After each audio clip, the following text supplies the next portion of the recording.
Assalamualaikum warahmatullahi wabarakatuh. Alhamdulillahi rabbil alamin. Wabihi nasta'in ala umurid dunya waddin.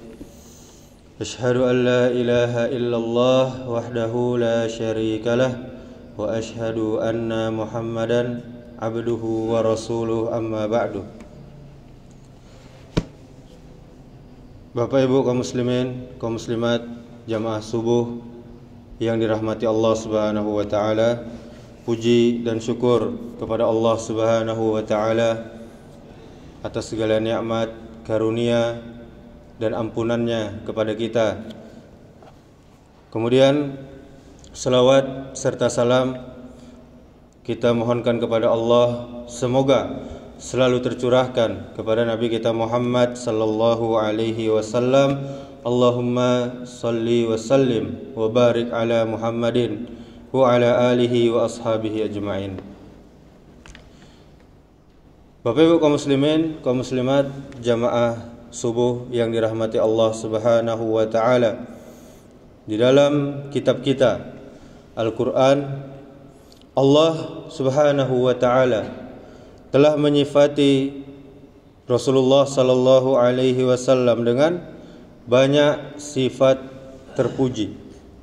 Di antaranya Allah menyifati Nabi kita Muhammad sallallahu alaihi wasallam sebagai seorang yang sangat menginginkan keimanan dan keselamatan umatnya, yaitu kita semuanya, dan amat belas kasihan lagi penyayang terhadap orang-orang mukmin atau orang-orang yang beriman.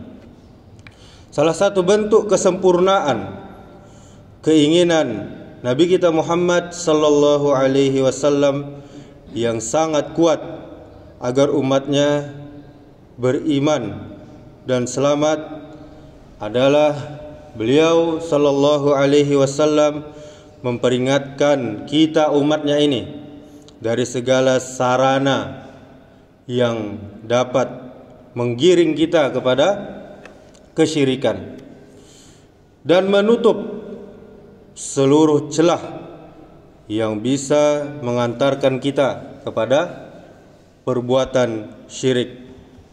Nabi sallallahu alaihi wasallam benar-benar bersikap keras dan tegas dalam masalah kesyirikan ini. Bahkan saking khawatirnya beliau, khawatirnya dianggap luput menekankan bahaya ini, perihal syirik ini masih juga dijelaskan saat beliau sallallahu alaihi wasallam telah mendekati detik-detik sakaratul maut. Salah satu sarana dan celah yang dapat mengantarkan kita kepada perbuatan syirik yaitu beribadah kepada Allah di sisi kuburan orang soleh.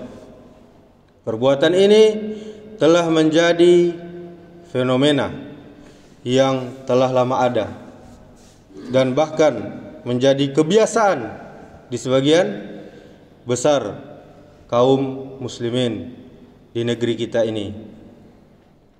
Bahkan bukan lagi beribadah kepada Allah di sisi kuburan orang soleh tersebut, tetapi telah beribadah kepada orang soleh tersebut yang telah mati, yang telah menghuni kuburan tersebut.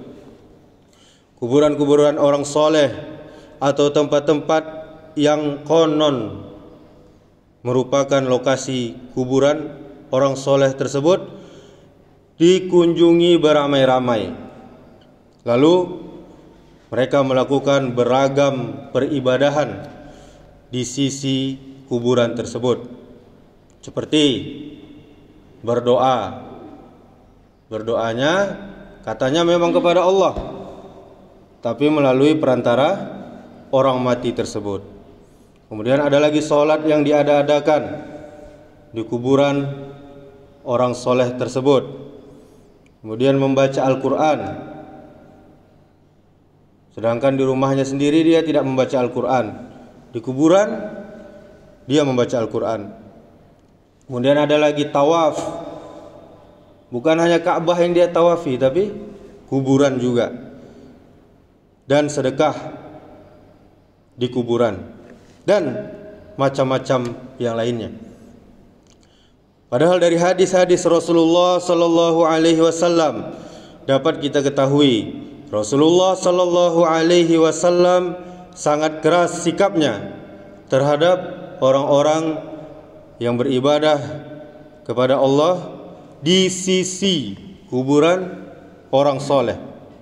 Kalau beribadah kepada Allah di sisi kubur saja, beliau sallallahu alaihi wasallam bersikap keras, tentu akan lebih keras lagi jika sampai beribadah kepada penghuni kubur tersebut. Ibadahnya dia tujukan untuk penghuni kubur tersebut. Di antaranya larangan-larangan atau dalil-dalil hadis-hadis Nabi sallallahu alaihi wasallam. Yang pertama, hadis diriwayatkan dalam Sahih Bukhari dan Sahih Muslim dari Aisyah radhiyallahu anha bahwa Ummu Salamah radhiyallahu anha, yaitu salah seorang istri Nabi sallallahu alaihi wasallam, menceritakan kepada Rasulullah sallallahu alaihi wasallam tentang gereja dengan rupaka di dalamnya yang dilihatnya di negeri Habasyah atau Ethiopia. Maka Rasulullah sallallahu alaihi wasallam bersabda, "Ulaika idza mata fihimur rajulus salihu awil abdus salih banau ala qabrihi masjid wa sawwaru fihi tikassur ulaika syirarul khalqi indallah." Mereka itu apabila ada orang soleh atau hamba yang soleh meninggal dunia, di antara mereka membangun di atas kuburnya sebuah tempat ibadah, dan mereka buat di dalam tempat itu gambar-gambar mereka, orang soleh tersebut. Mereka itulah makhluk, kata Nabi, yang paling buruk di hadapan Allah Subhanahu wa taala. Kemudian sabda Rasulullah sallallahu alaihi wasallam yang lain, mereka itulah makhluk yang paling buruk di hadapan Allah, menunjukkan adalah haramnya membangun masjid atau tempat ibadah di atas pekuburan. Dan Rasulullah sallallahu alaihi wasallam melaknat orang yang melakukan hal tersebut. Perbuatan itu merupakan sarana yang bisa mengantarkan kita kepada kesyirikan yang nyata dan merupakan kezaliman yang sangat besar. Tatkala orang-orang Yahudi dan Nasrani bersujud kepada kuburan para nabi, katanya maksudnya mengagungkan derajat mereka dan menjadikan kuburan-kuburan tersebut sebagai kiblat yang mereka menghadap solat ke situ, serta menjadikannya sebagai berhala-berhala yang disembah selain Allah. Maka Nabi sallallahu alaihi wasallam melaknat mereka. Kemudian Imam Al-Qurtubi pernah berkata, mula-mula para pendahulu mereka, orang-orang sebelum mereka, memahat gambar-gambar tersebut, karena dulu belum ada foto. Jadi mereka membuat gambar-gambar tersebut agar mereka bisa menjadikannya sebagai suri tauladan dan mengenang perbuatan-perbuatan soleh, perbuatan baik mereka, sehingga dapat memiliki kesungguhan dalam beribadah yang sama seperti mereka, orang yang telah meninggal tadi. Karenanya mereka beribadah kepada Allah di sisi kuburan-kuburan orang soleh pendahulu mereka tadi.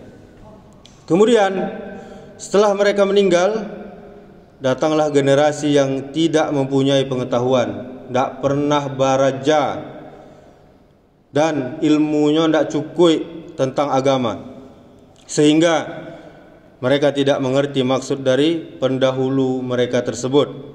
Lalu setan merasuki mereka dengan menyatakan bahwa para pendahulu mereka tersebut sebenarnya telah menyembah gambar-gambar atau patung-patung yang telah dibuat tersebut dan mengagungkannya.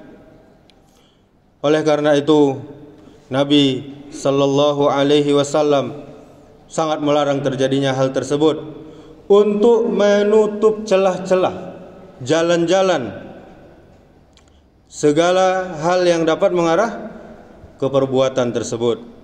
Kemudian Syekhul Islam Ibnu Taimiyah pernah berkata, mereka dikatakan sebagai makhluk yang paling buruk di dalam hadis tadi karena mereka mempadukan dua fitnah sekaligus, yaitu fitnah memuja kuburan dengan membangun tempat ibadah di atasnya, dan fitnah membuat gambar-gambar.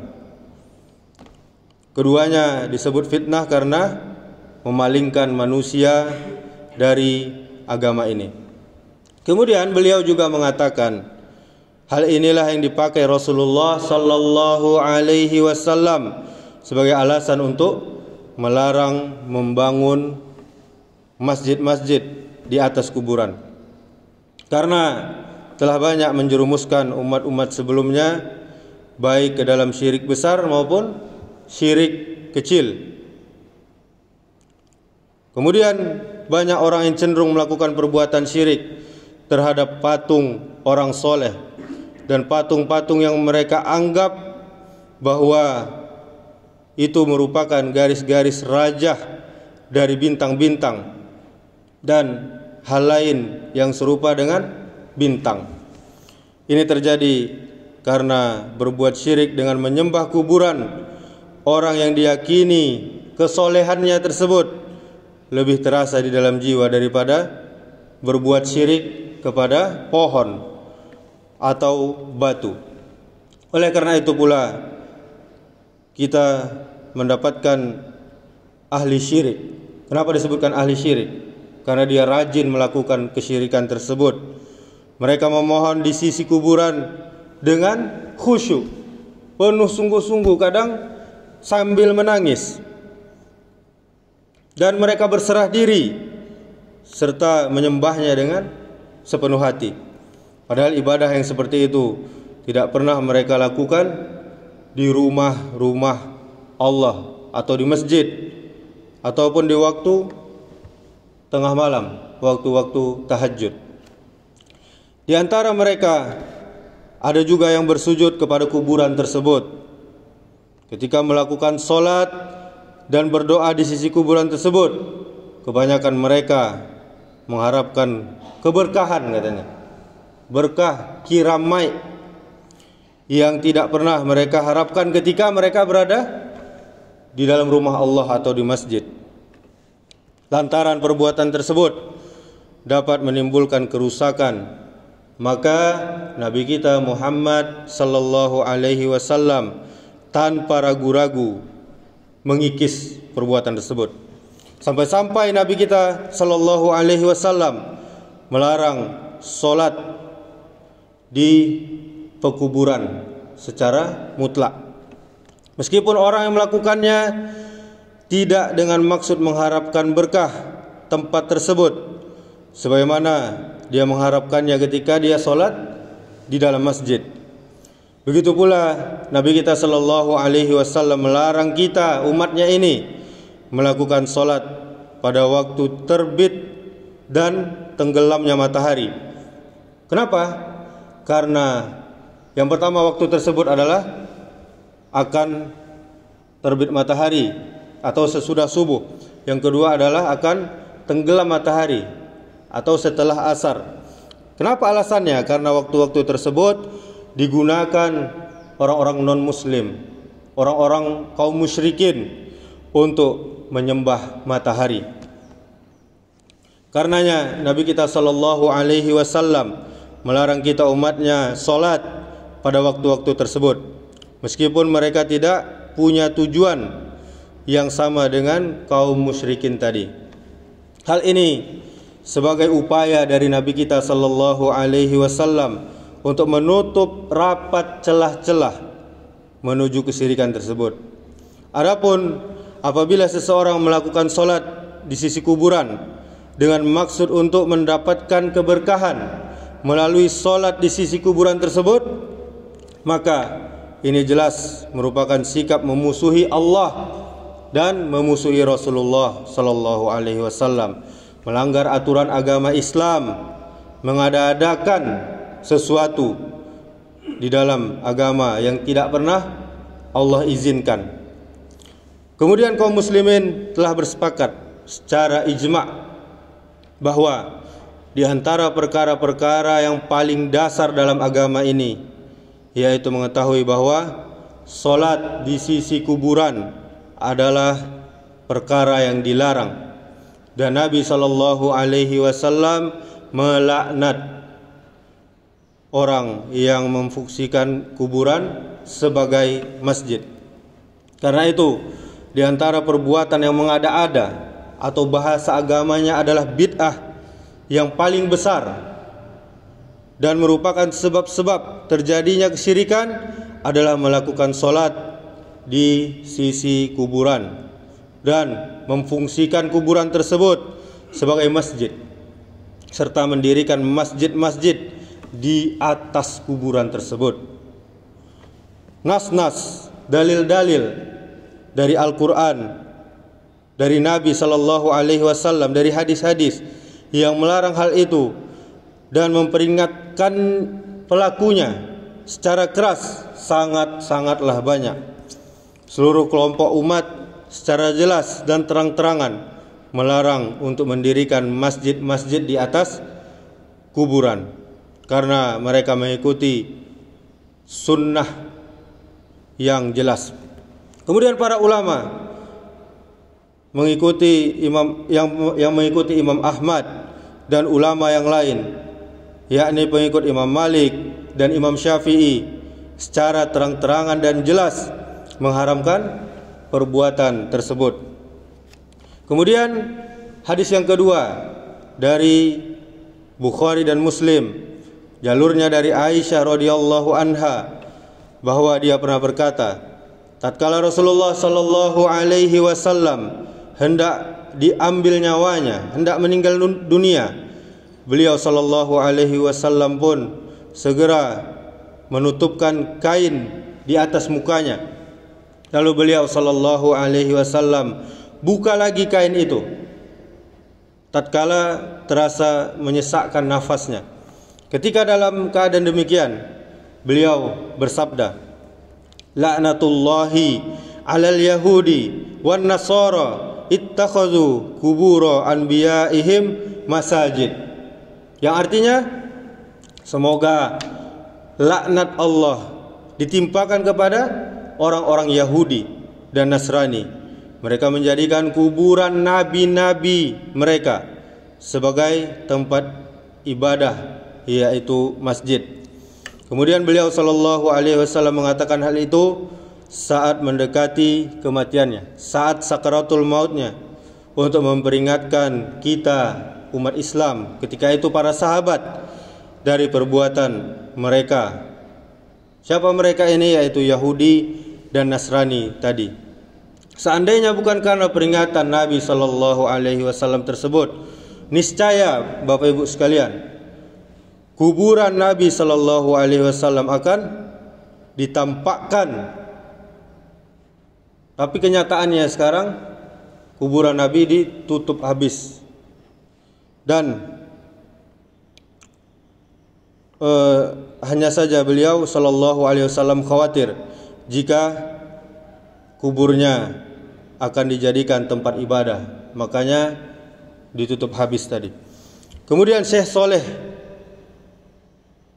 hafizahullah menjelaskan ada 3 bentuk menjadikan kuburan sebagai tempat ibadah.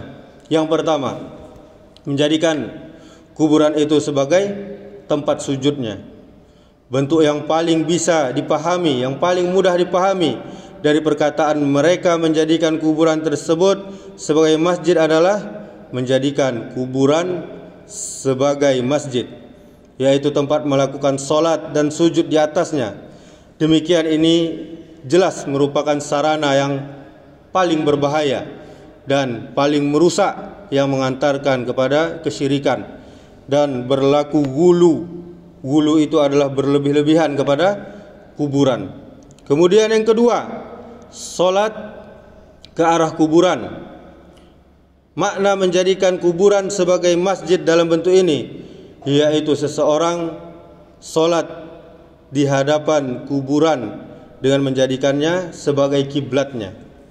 Dengan kondisi ini dia telah menjadikan kuburan sebagai tempat ia merendahkan kepalanya, ini tempat dia sujud dan menghinakan dirinya. Masjid di sini bukan lagi semata-mata berarti tempat sujud, meletakkan dahi di atas tanah, tetapi berarti tempat merendahkan dan menghinakan diri. Mereka menjadikan kuburan para nabi sebagai masjid, maksudnya menjadikannya sebagai kiblat. Karena itu Nabi sallallahu alaihi wasallam melarang solat ke arah kuburan, karena merupakan salah satu sarana pengantar kepada sikap pengagungan kepada kuburan. Kemudian yang ketiga, menjadikan kuburan berada di dalam suatu bangunan dengan masjid. Jika yang dikubur itu seorang nabi, maka mereka membuat bangunan di atasnya. Mereka lantas menjadikan di sekeliling kuburan itu sebagai masjid dan menjadikan tempat itu sebagai tempat beribadah dan tempat solat. Adapun perkataan Aisyah tadi bahwa beliau memperingatkan umatnya dari perbuatan Yahudi dan Nasrani, maka di dalamnya terdapat isyarat yang menjadi penyebabnya. Nabi SAW yang sedang dalam keadaan sakaratul maut melaknat Yahudi dan Nasrani di dalam hadis ini. Kemudian beliau SAW sangat ingin memperingatkan waktu itu para sahabatnya agar jangan sampai mengikuti langkah-langkah kedua umat tersebut, Yahudi dan Nasrani. Dan ternyatalah mereka, para sahabat, menerima peringatan beliau SAW itu dan mengamalkan wasiat dari Nabi SAW. Kemudian perkataan Aisyah, dan seandainya bukan karena hal itu, niscaya kuburan beliau ditampakkan. Maksudnya, kalau bukan karena peringatan dan kekhawatiran Nabi bahwa kuburan beliau dijadikan masjid oleh umatnya, sebagaimana orang Yahudi dan Nasrani tadi, niscaya kuburan beliau SAW berada di luar rumahnya. Kenyataannya kan sekarang kuburannya berada di dalam rumahnya, berdampingan dengan kuburan-kuburan para sahabat di Baqi. Kemudian di samping alasan ini ada juga alasan lain, yaitu sabda Nabi SAW sebagaimana yang disampaikan oleh Abu Bakar As-Siddiq radhiyallahu anhu, innal anbiya yukbaruna haitsu yukbadun. Sesungguhnya para nabi itu dikuburkan di mana mereka diwafatkan. Jadi alasan Nabi dikuburkan di dalam rumahnya karena Nabi meninggal di rumahnya tersebut. Adapun Nabi SAW wafat di dalam kamarnya. Kemudian perkataan Aisyah selanjutnya, hanya saja beliau khawatir kuburannya akan dijadikan sebagai tempat ibadah. Terdapat dua riwayat.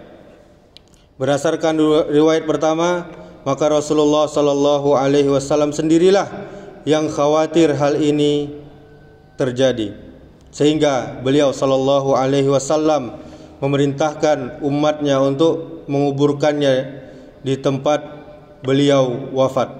Sedangkan berdasarkan hadis yang kedua, maka kemungkinan yang paling mengkhawatirkan hal itu adalah para sahabat. Artinya mereka khawatir hal itu terjadi pada sebagian umat, sehingga mereka pun tidak menampakkan kuburan Nabi sallallahu alaihi wasallam karena khawatir, karena takut umat Islam berlebih-lebihan mengagungkan Nabi, kuburan Nabi sallallahu alaihi wasallam. Jika kuburan tersebut ditampakkan, diambillah tanahnya untuk jimat, diambillah macam-macam dari situ.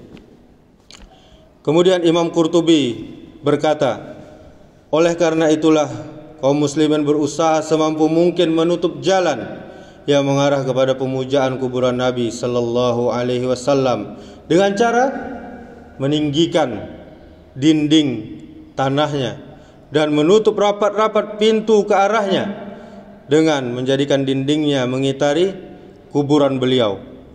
Mereka pun takut apabila letak kuburan beliau dijadikan kiblat bagi orang-orang yang melakukan solat, sehingga seakan-akan solat yang menghadap ke arahnya tersebut merupakan suatu wujud ibadah. Karenanya mereka kemudian membangun dua dinding dari dua sudut kuburan bagian utara dan mengalihkan keduanya hingga bertemu pada sudut yang membentuk segitiga dari arah utara, sehingga tidak memungkinkan siapapun untuk menghadap ke arah kuburan beliau. Kemudian yang ketiga, hadis yang diriwayatkan oleh Muslim dari Jundub bin Abdullah radhiyallahu anhu. Dia berkata, aku mendengar bahwa Nabi sallallahu alaihi wasallam pernah bersabda 5 hari sebelum beliau wafat, sungguh aku menyatakan kesetiaanku kepada Allah dan dengan menolak bahwa aku mempunyai seorang khalil atau kekasih yang mulia di antara kamu, karena sesungguhnya Allah telah menjadikan aku sebagai khalil. Seandainya aku menjadikan seorang khalil dari umatku, niscaya aku akan menjadikan Abu Bakar sebagai khalil, sebagai kekasih. Ketahuilah bahwa sesungguhnya umat-umat sebelum kamu telah menjadikan kuburan nabi-nabi mereka sebagai tempat ibadah. Maka janganlah kamu sekalian menjadikan kuburku, kata Nabi, sebagai tempat ibadah, karena aku benar-benar melarang kalian melakukan perbuatan itu. Pengingkaran Nabi sallallahu alaihi wasallam terhadap perbuatan mereka tersebut dapat diartikan dengan dua makna. Yang pertama, mereka bersujud terhadap kuburan para nabi untuk mengagungkan utusan Allah tersebut. Yang kedua, mereka memang menganggap boleh melakukan solat di kuburan para nabi dan menghadap ke arahnya ketika melakukan solat, karena mereka memandang hal itu sebagai bentuk ibadah kepada Allah dan cerminan sikap pengagungan yang sangat kepada para nabi tersebut.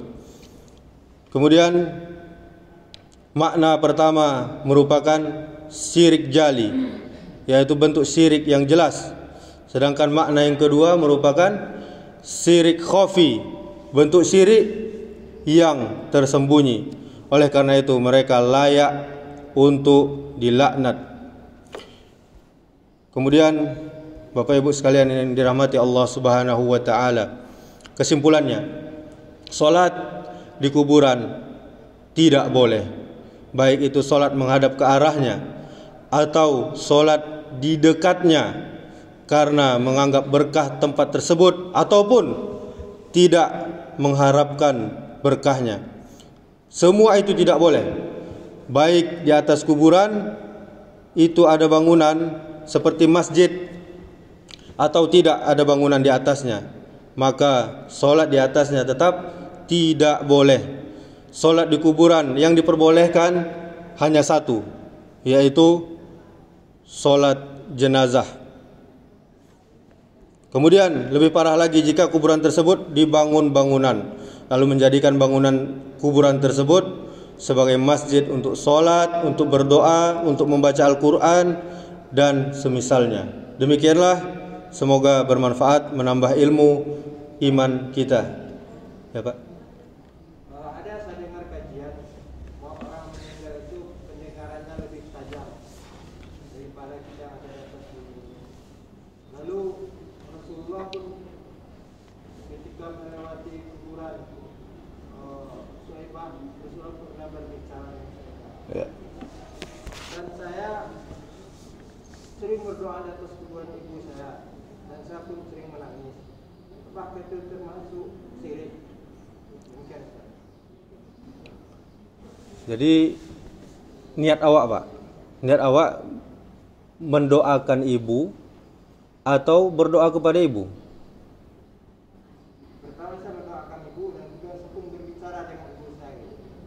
Jadi yang ada tuntunannya itu, Nabi pernah juga ke kuburan ibunya dan ke kuburan ayahnya, mendoakan agar dimintai ampunan dan menangis di situ.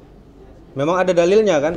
Tapi karena orang tua Nabi meninggal di atas kemusyrikan atau tidak beragama Islam atau tidak berada di atas agama Ibrahim alaihissalam, maka Allah tidak mengizinkan Nabi mendoakan untuk diampuni orang tuanya. Bahkan Nabi menangis karena itu Pak. Jadi awak berdoa untuk kuburan itu untuk apa? Untuk minta ampunkan dia atau minta perantara kepada Allah melalui dia. Itu yang salah tadi, Pak.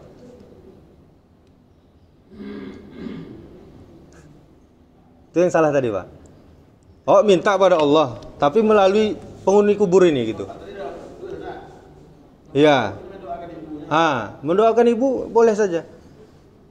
Ziarah boleh saja. Yang dilarang tadi, Pak, seperti, mohon maaf ya, Pak ya, seperti saudara-saudara kita yang pergi ke ulaan. Keulaan, mangga mereka di situ membiak barakai kan? Membiak berkah. Itu yang dipermasalahkan kini, Pak. Bahkan ada yang jauh-jauh ke kubur Nabi berdoa kepada Nabi. Bahkan ada polisinya lagi di situ. Enak, Pak, bagi yang umroh ada polisi-polisi yang berjaga di situ untuk mengarahkan jamaah berdoa ke kiblat, bukan ke kubur Nabi. Jadi seperti itu, Pak. Ya, Pak.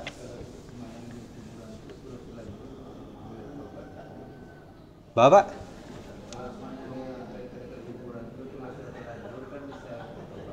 Ya, bisa. Tentu semua perbuatan dosa bisa ditobat. Iya. Beda, Pak ya. Kalau kita berbuat dosa karena tidak tahu, itu ada dosanya juga. Tapi lebih besar berbuat dosa dan dia sudah tahu, dibuat juga. Tapi masalah ini kebanyakan orang yang salah ajaran gitu. Diperbolehkan oleh gurunya. Bahkan gurunya yang menyuruh seperti itu. Beko dan mati buean kuburan den di musajik den kok. Nah, itu juga sudah melanggar. Dan juga guru kami Ustadz Zulkifli Zakaria pernah melarang untuk sholat di Masjid Agung Ulaan. Apa alasannya, Pak? Alasannya karena masjid itu dibangun karena kuburan tersebut. Jadi kan masjid itu dibangun bukan karena Allah, karena kuburan tersebut untuk menampung jamaah yang datang berziarah. Jadi niatnya Allah beda gitu. Jadi kok lalu ke situ, kok singgah sholat di Masjid Taqwa Sampiangnya tuh. Itu arahan dari beliau gitu, untuk menghindari kesyirikan tadi. Jadi mungkin itu, kurang dan lebih saya mohon maaf. Kita tutup. Subhanakallahumma bihamdika asyhadu an la ilaha illa anta astaghfiruka wa atubu ilaik. Wassalamualaikum warahmatullahi wabarakatuh.